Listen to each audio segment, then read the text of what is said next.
कौन थी वो लाल आंखों वाली लड़की जिसे देखते ही हर आदमी बेहोश हो जाता है। मैं भी बेहोश हो गया था।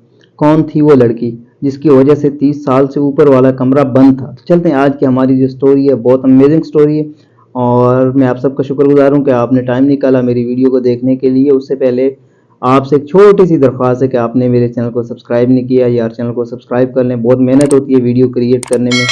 और चलते हैं अपनी वीडियो की तरफ।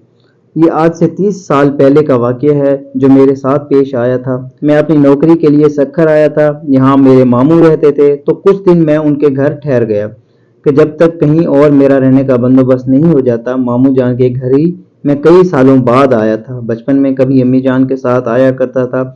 अभी कुछ दिन गुजरे ही थे, नई नई नौकरी थी, मैं उसमें उलझा हुआ था। एक रात मैं देर से घर लौटा। खाना खाकर मैं अपने कमरे की जानिब बढ़ा तो मुझे महसूस हुआ कि ऊपर की जानिब कोई गया है। मेरा कमरा जीने के सामने था और ऊपर एक कमरा था जो बंद पड़ा था। मामू जान ने मुझे पहले दिन ही वहां जाने से मना किया था। क्यों किया था? क्योंकि ये मुझे नहीं बताया था। मैंने भी ज्यादा नहीं पूछा उनसे, मगर उस वक्त कौन होगा वहां, ये सोचकर मैं ऊपर चला गया। कमरे के बाहर पहुंचा कि अंदर से मुझे किसी के हंसने की आवाज आई। दिल बुरी तरह धड़का। फितरी तजस्सुस के बाद मैंने दरवाजा खोला। अंदर कोई भी नहीं था। मैंने नजर घुमाकर चारों तरफ जानिब देखा। कमरा अरसे बंद रहने की वजह से काफी आलूदा गुबार वगैरह थी। आवाजों का वहम जानकर मैं पलटने ही लगा था। मेरी ममाली ने मुझे पीछे से पुकारा। मैंने चौंक कर देखा। मुझे हैरत हुई कि ममाली जान कभी सीढ़ियां नहीं चढ़ती थी, फिर ऊपर, मगर उन्होंने कहा मुझे ऊपर आते देखा था। मेरे पीछे चली आई। मुझसे पूछा तो मैंने बताया। मुझे लगा यहाँ कोई आया है, इसलिए मैं देखने आया। खैर, उनके साथ नीचे आने लगा। अभी 2-3 सीढ़ियां ही उतरी होंगी मुझे महसूस हुआ कोई मेरे पीछे हंस रहा है, मगर मैं वहां देखा तो ममानी के अलावा कोई भी नहीं था।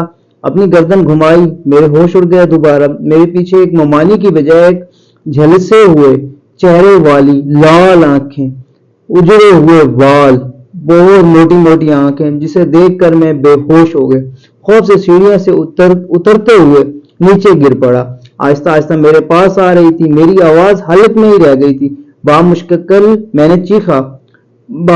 मैंने चीखा तो मेरी आवाज पर ममानी और मामू अपने कमरे से भाग आए।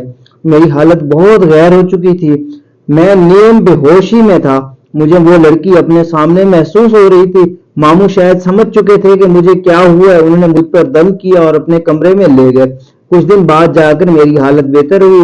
मैं उस रात का तमाम हाल कह सुनाया। मामू ने बताया तो ऊपर वाले कमरे में आसेब रहते हैं बेटा, इसलिए वहां कोई नहीं जाता, मगर किसी को नुकसान नहीं पहुंचाते। तुमने शायद दरवाजा खोला होगा, इसलिए तुम्हारे साथ ऐसा हुआ।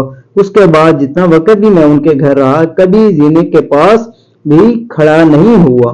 तो दोस्तों, ये चीज है, जो अगर चीज बंद पड़ी है तो उसे बंद पड़ा रहने दो भाई। आज की हमारी स्टोरी थी ये। चलते हैं अगली वीडियो की तरफ। अल्लाह हाफिज।